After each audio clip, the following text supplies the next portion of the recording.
Bookwarm Games, Episode 6, Paula, the Polestar. Welcome back, one and all. I'm Wesley Shantz, and I'm getting a little ahead of myself. Allow me to explain. I got a little carried away in game, and I'm now as far as 3'd, but I have lots to say about Tucson first, starting with the Polestar preschool and the psychic girl who lives there, who's been kidnapped, or allowed herself to be kidnapped, who telepathically reaches out to you in dreams, and who will be by your side for the rest of the game, with some brief exceptions. She's Paula, or whatever you named her, the girl foretold in that legend of the Apple of Enlightenment.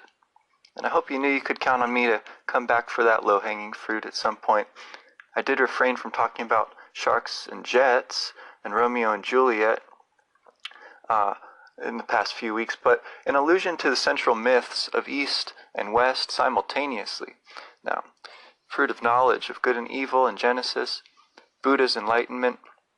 This will have to be an episode to itself at some point. But I was saying how I was getting ahead of myself. I already put out last week's podcast on a Thursday when I talked with Ben Kozlowski of Watchmen 33.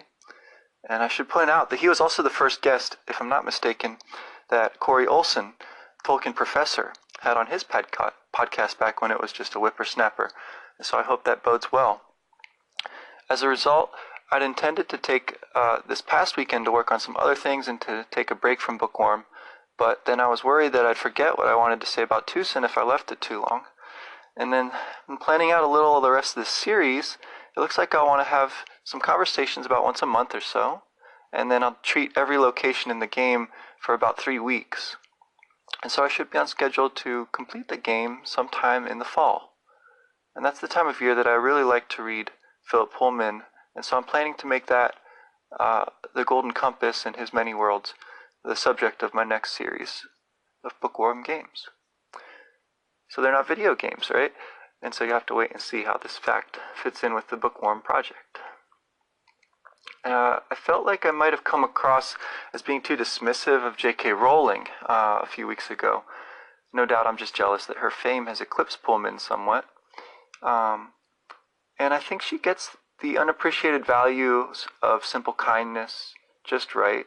She gets the never to be overstated importance of love, which lays down the life for the beloved. And her Potter books amply extol that. And the way that good and evil are juxtaposed, the way the scar of that love or hate has left its mark on the boy who lived, is all very interesting. But where I think the story falters is in some of the glib workmanship around the wizarding world, how Hogwarts and Hogsmeade are admirably cozy and populated with delightful creatures and characters, but their whole portrayal is just sort of forced, how they magically coexist alongside a world of ours which is made out to be so mundane. It seemed a little silly beside the rest of what's at stake in these books. So I thought that the role of magic in the setting was by far the least developed part of that story. And as much as I enjoyed reading them, I don't ever feel like really reading them again the way I do some of my favorite books from childhood, like Philip Pullman's or Terry Pratchett's. Or recently I read The Wrinkle in Time by Madeleine L'Engle again, just in time for the film, which I have yet to see. And I continue to wonder at their ideas, their craft, and to learn from them and put into practice what I can. So in today's episode I wanted to talk even more than usual about such role models, going back again to Shakespeare, and to Milton and Keats, poets much admired by Pullman, William Blake, and also to the well of water that's not just for wishing on, but for living, as they say, to the nativity story in the Gospels, and the story of Abraham and Isaac before that. But first, to set the scene, at least, with the world of Earthbound. And I apologize for all these rambling prefatory remarks, but it's just really my way of thinking through the material, seeing how I can try to weave it all together, teaching and learning in games and stories and life. So thank you for listening to my long story, as Buzz Buzz says. If you can hold up in your brushes with rambling evil mushrooms and figure out how to deal with the spores that they scatter and the un-Mario-esque shrooms that sprout from your head, holding the controller in a new configuration, and finally finding a use for the quack healer at the hospital, you'll find that the great woods encircling Onett to the south function only as a liminal space. For better or worse, it's not one you can explore, but it simply gives the game its chance to load a new town map. And there's no world map to explore in Earthbound, which is interesting to think about why that choice was made. You remain embedded in locations, so this is a world held up close, not a sort of coordinate grid on which to peg a few places which exist in real detail for you to interact with, the way it is with other games that have a world map. Now, on arriving in Tucson, you have your chance, briefly, to ride a bike, and you can go as far as the cave that leads to Peace Forest Valley, or down to the tunnel blocked, not by police this time, but by ghosts, the outrunners of the undead who have infested the next town over. So make much of your time on the bike while you may. Ring the bell with the R button and smile away, because you'll probably want to bring a teddy bear with you before long. You can't ride a bike with a teddy bear, as everyone knows. And then you'll have other friends behind you the rest of the game. And for some reason there's just no baskets or tandem or multi-seat bikes to be found. When you've had enough of the wind in your face and whistling, send the bike home via Escargot Express for your sister to keep for you. I like to imagine her taking it out for rides while you're away, having adventures of her own with all those items that you send. You can free up more space in your backpack by parting with the town map, too, especially if you have a player's guide or a handy internet screen or just a decent memory of where things are. And you can send the pencil eraser, too, once you've fed and invested in Apple Kid, not the more presentable Orange Kid, incredibly hot as he may be, and tidy and mouseless as his house appears, his inventions are all in vain. And once you've locked horns with Everdread, who, only in spraining his ankle leaping down from his roof, gives you the chance of victory. Oh, and grab the for sale sign before proceeding as well. It's another in the running jokes about reading, since people can somehow see it no matter how far into the wild you go. When you hold it up, they'll come running, puffing, and excited to buy things you don't need.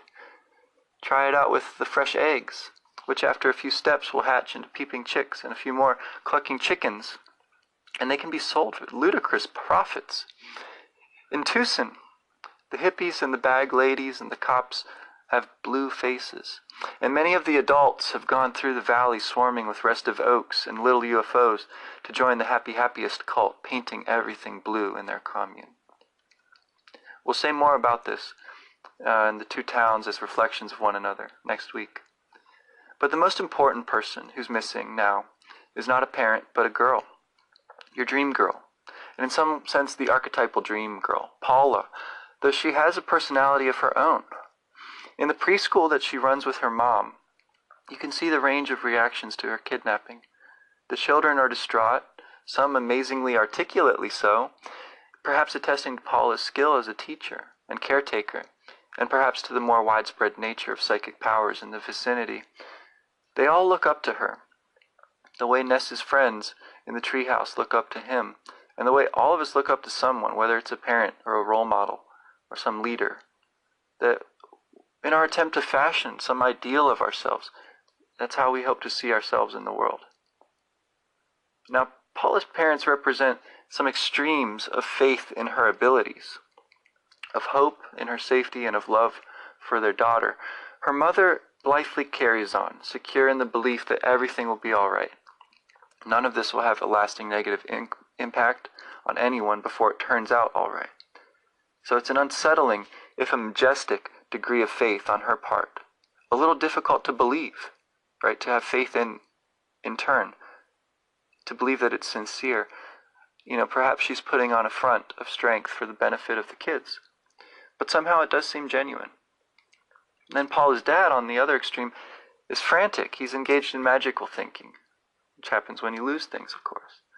He thinks her favorite food, pie, will bring her back, as though she were like a cat, like the cat that's perched on the preschool roof, which anyhow never seems to stir for anything, even when the Fuzzy Pickles man drops down. And clearly, her dad only tries to say the brave things, while all his actions give the words the lie. Yet his relief will be all the more touching when you do return with his daughter at last. And of Ness's feelings, again, we really get no hint. He simply stands in as the canvas on which your own may be painted and expressed. So for my part, here's what the Polestar connotes. I think of Cleopatra's lines on the death of Antony, among the saddest and the strangest lines I know of. because it's the death of an ideal that she mourns. And so this poet at least believes that the streams of idealization in romantic love flow both ways and are mutual between Cleopatra and Antony, between Egypt and Rome, the woman and the man, the East and the West, or South and North, right? If any of my Uruguayan friends are listening, I haven't forgotten you. And her ideal can seem to survive even the errors and foibles and harsh words and unheard words throughout this play, having been impressed as deeply once as Enobarbus' great speech implies. But perhaps that love cannot survive despair, the prospect of a world without the beloved in it. Instead of that, the cold embodiment of everything that his genius revolted at in Octavian. So let me read you guys some of these lines here. So when Antony dies, Cleopatra, the crown of the earth doth melt, my lord, O withered is the garland of the war, the soldier's pole is fallen. Young boys and girls are level now with men, the odds is gone, and there's nothing left remarkable beneath the visiting moon. So the pole there is perhaps the Polestar, perhaps the soldier's standard or banner, or could even be that garlanded pole around which villagers danced, and hence symbolic of festivity and joy. Those are all question marked in the note on line 65 of Antony and Cleopatra, the end of Act 4. Now, the poet may go further than just idealizing a person, of course. Why stop there? You can idealize love itself, as Shakespeare's Sonnet 116 would have it.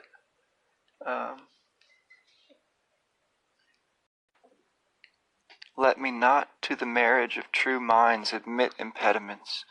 Love is not love which alters when it alteration finds or bends with the remover to remove. Oh no, it is an ever fixed mark that looks on tempests and is never shaken. It is the star to every wandering bark, whose worth's unknown although his height be taken. Love's not time's fool, though rosy lips and cheeks within his bending sickle's compass come. Love alters not with his brief hours and weeks, but bears it out even to the edge of doom. If this be error and upon me proved, I never writ, nor no man ever loved.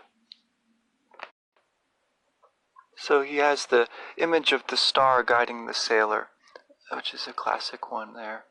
And yet that same sonnet speaker famously also undoes the fulsome and conventional praise of the beloved in such poems as the famous Sonnet 18, Shall I compare thee to a summer's day? Here it is. Thou art more lovely and more temperate. Rough winds do shake the darling buds of May, and summer's lease hath all too short a date. Sometime too hot the eye of heaven shines, and often is his gold complexion dimmed, and every fair from fair sometime declines, by chance or nature's changing course untrimmed. But thy eternal summer shall not fade, nor lose possession of that fair thou owest, nor shall death brag thou wanderest in his shade, when in eternal lines to time thou growest. So long as men can breathe or eyes can see, so long lives this, and this gives life to thee. The poem itself conserves the beloved's beauty and grace, and perhaps it alludes to the possibility of a child, all right, and descendants carrying on that grace and beauty, which can only be sung in poems, but embodied. Not only sung in poems, but embodied, sorry. And so you have this power of love that is beyond any particular love, right, which animates it as the power of poetry animates any particular written version or expression, and then yet leaves it yearning to express something which still escapes, something, if you like, higher, right, like the star. There's the line in Keats' poem, Ode on a Grecian Urn, melodies heard are sweet, but those unheard are sweeter. Okay, this idea that the poem existing in some sense before it's written down is greater than the poem once it is expressed. And this sort of thing poets love to celebrate. Shakespeare celebrates it unstintingly, and it's both implicit in his wordplay and lavish poetry, and then at times it's explicit in the speaker's ideas. So shifting then to the great English epic and lyric poets, we got Milton and his eccentric reader, William Blake, and John Keats. In them, the Dantean image of the stars, which recurs to give order to the whole Divine Comedy at the end of each of its three parts, is fused with these most human of poets, Shakespeare and his followers. We get lines like these. So in William Blake, the tiger, and I have this beautiful illustrated edition that my friend sent me. Tiger, tiger, burning bright in the forests of the night, what immortal hand or eye could frame thy fearful symmetry? In what distant deeps or skies burnt the fire of thine eyes? On what wings dare he aspire? What the hand dare seize the fire? And what shoulder and what art could twist the sinews of thy heart? And when thy heart began to beat, what dread hand, and what dread feet? What the hammer, what the chain, in what furnace was thy brain? What the anvil, what dread grasp dare its deadly terrors clasp? And when the stars threw down their spears, and watered heaven with their tears, did he smile his work to see? Did he who made the lamb make thee? Tiger, tiger burning bright in the forests of the night, what immortal hand or eye dare frame thy fearful symmetry? And in this illustrated edition, you have to see it, the tiger is so powerful and fearsome, bright in front and dark behind. And the tree that he's under has this kind of face on it, almost as if it's in awe and dread of the tiger too. Nature itself in awe of the Creator's works. So much for William Blake. John Keats, the poem Bright Star. Bright star, would I were steadfast as thou art, not in lone splendor hung aloft in the night, and watching with eternal lids apart, like nature's patient, sleepless eremite, the moving waters at their priest-like task of pure ablution round earth's human shores, or gazing on the new fallen mask of snow upon the mountains and the moors.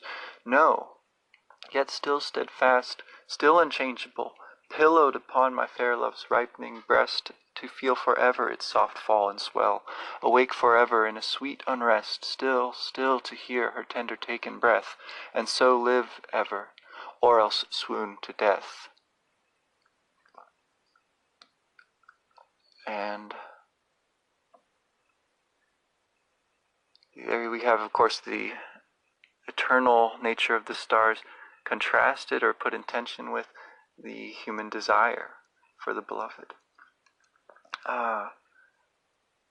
We have lines like the one that's so misquoted in the title of a recent book: "The fault, dear Brutus, is not in our stars, but in ourselves." And that's from Julius Caesar, Shakespeare's play. Of course, Milton. Sorry, we've got to read some of Milton's lines here. So in Book 1, after the fall of the angels, we hear about this.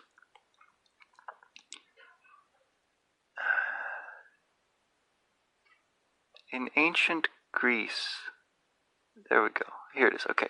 So, nor was his name unheard or unadorned in ancient Greece, and in Ausonian land men called him Mulciber, and how he fell from heaven they fabled, thrown by angry Jove.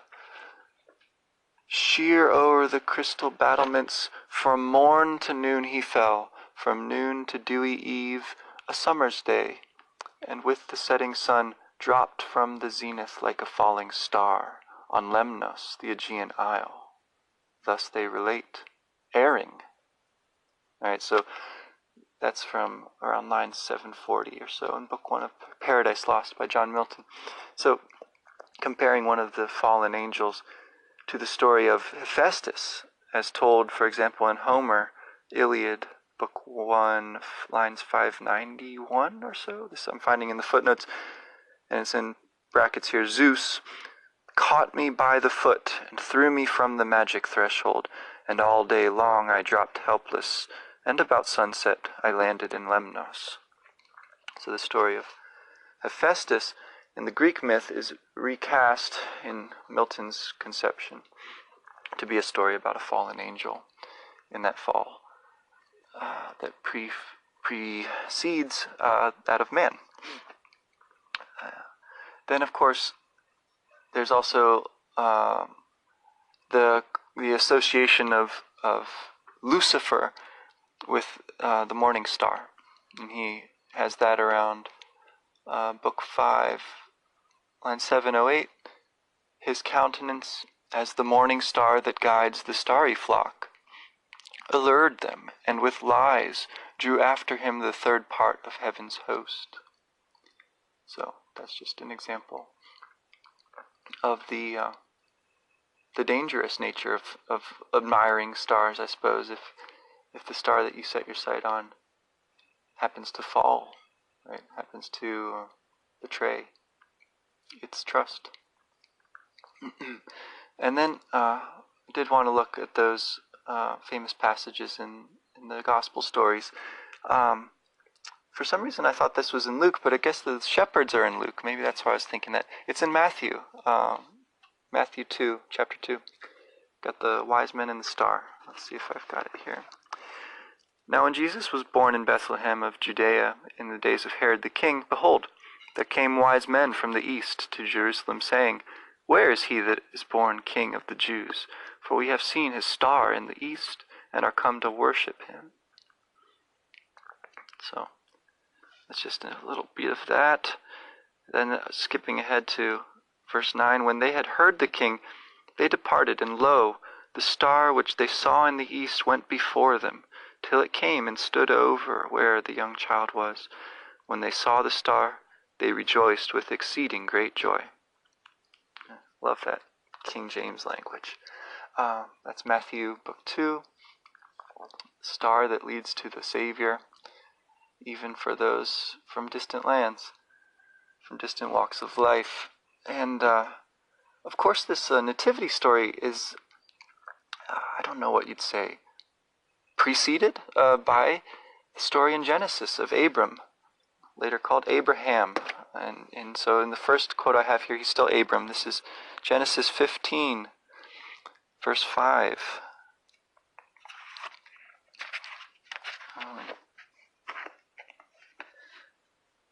And he brought him forth abroad. Maybe I should start at verse 4. Boy. And behold, the word of the Lord came unto him, saying, This shall not be thine heir, but he that shall come forth out of thine own bowels shall be thine heir. And he brought him forth abroad, and said, Look now toward heaven, and tell the stars, if thou be able to number them. And he said unto him, So shall thy seed be.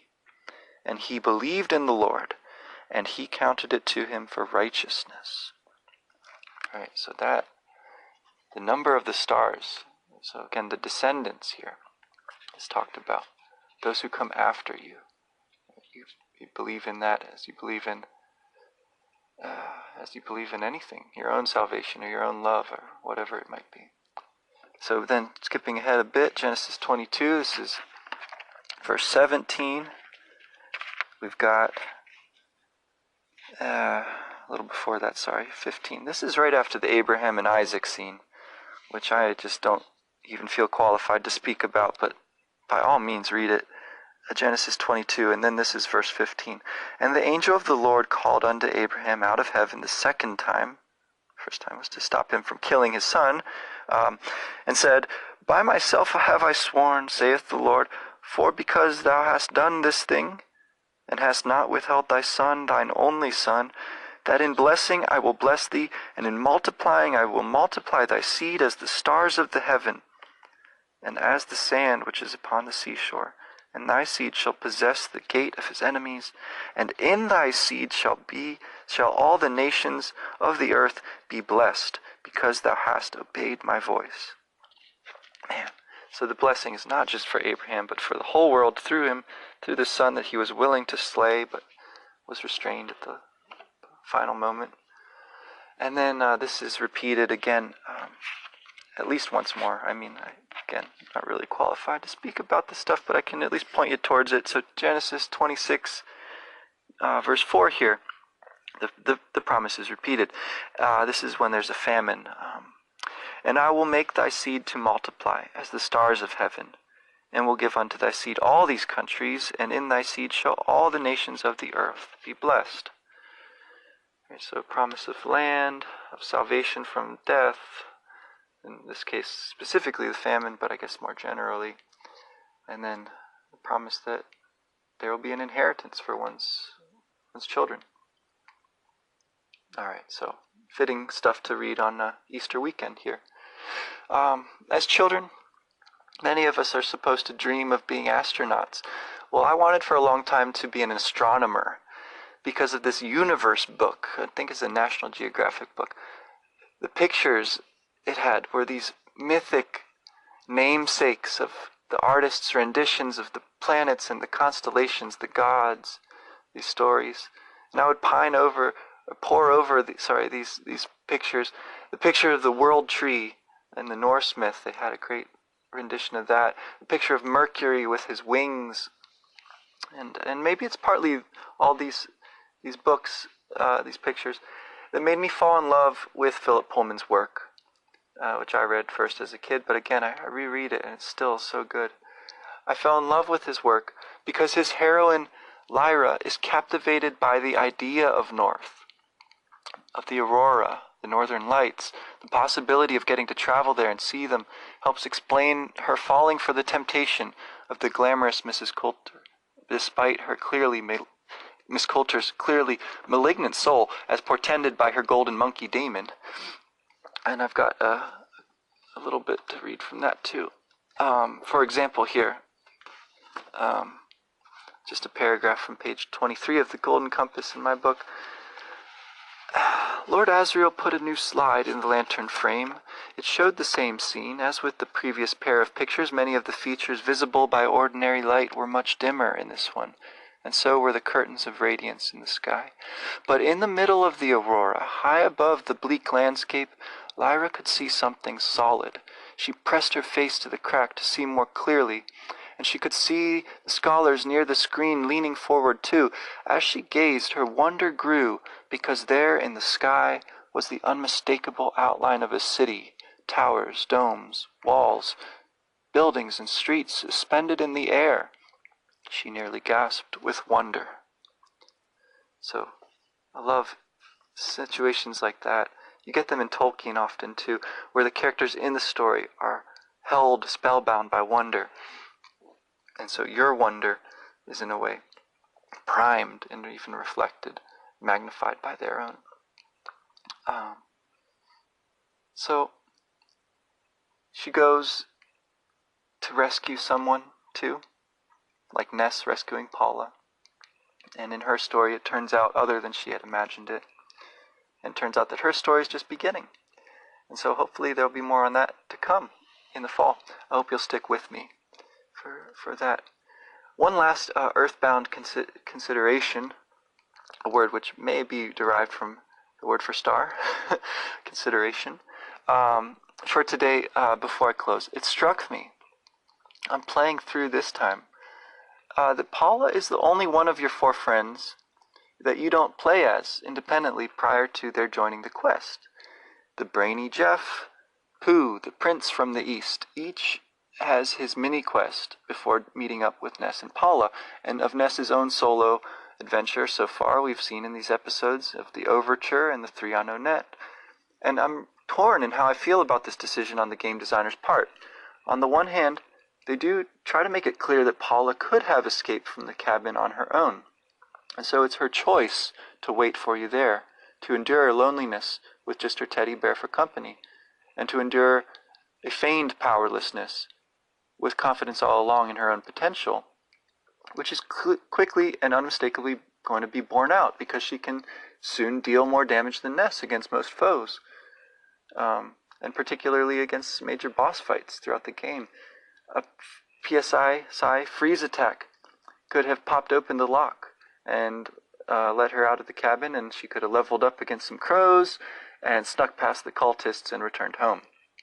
No, instead, she stayed there for Ness to let him have this quest. And what a great sacrifice this was, and what a better story it tells. Right? Her confidence is tempered by humility, her brazenness by patience. And never playing as her, you are left to imagine what she's like up until you meet her. And then when you do meet her, she gives you this decisive